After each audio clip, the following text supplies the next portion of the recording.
Good evening. 3 Hamilton County Sheriff's deputies will not face criminal charges after tasing a man 7 times and dislocating his elbow during a traffic stop. A use of force expert says the deputies did nothing criminal, even though the driver was in diabetic shock at the time of his arrest. 9 News reporter Janelle Walton live downtown with reaction from the prosecutor and the driver. Janelle? Clyde, Prosecutor Joe Dieter says he wanted an outside opinion before pursuing possible criminal charges against the 3 deputies. The driver, John Harmon, says he feels the deputies overreacted when they tried to yank him out of his vehicle while he was still wrapped up in his seatbelt. In the middle, an Ohio State trooper who says he believes one of the deputies went too far by continuing to tase Harmon, even though it was obvious he was no longer a threat. This is cruiser cam video taken from an Ohio State Highway Patrol vehicle the night Anderson Township resident John Harmon was arrested. Harmon went into diabetic shock from low blood sugar after working a late night at his downtown marketing firm October 20th, 2009. Harmon admits what happened next is fuzzy, but he says he should not have been hospitalized with a dislocated elbow and injuries to his shoulder and thumb.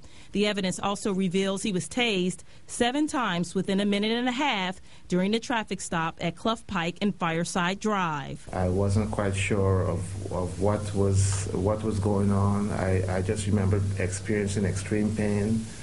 I remember, thinking, God help me, and I remember saying, calling out to God to please help me, save me.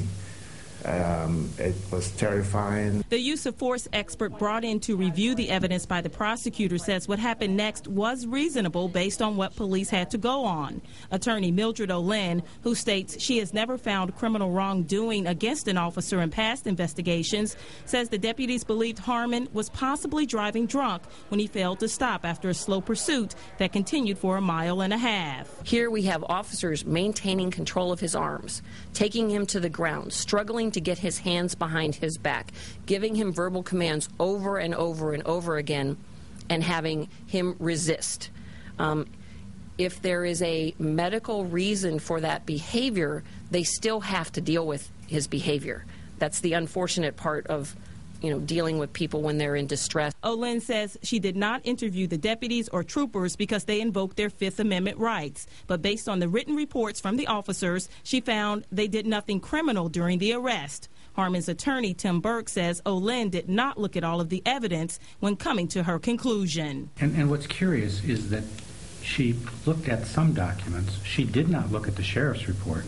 She looked at pieces of his investigation, but she appears to ignore the fact that the sheriff's office concluded that excessive force was used. Harmon's attorney Tim Burke went on to say that Hamilton County Sheriff Simon Lease punished deputies John Haynes, Matthew Whistle, and Ryan Wolf with a 10-day suspension, but the suspensions have been appealed. Now, the charges against Harmon were dropped at the request of Sheriff Simon Lease, but this case is far from over. Even though the prosecutor is not going to file criminal charges against the deputies, they will possibly have to face Harmon in federal court. That is where a civil case has been filed by Tim Burke. Carol.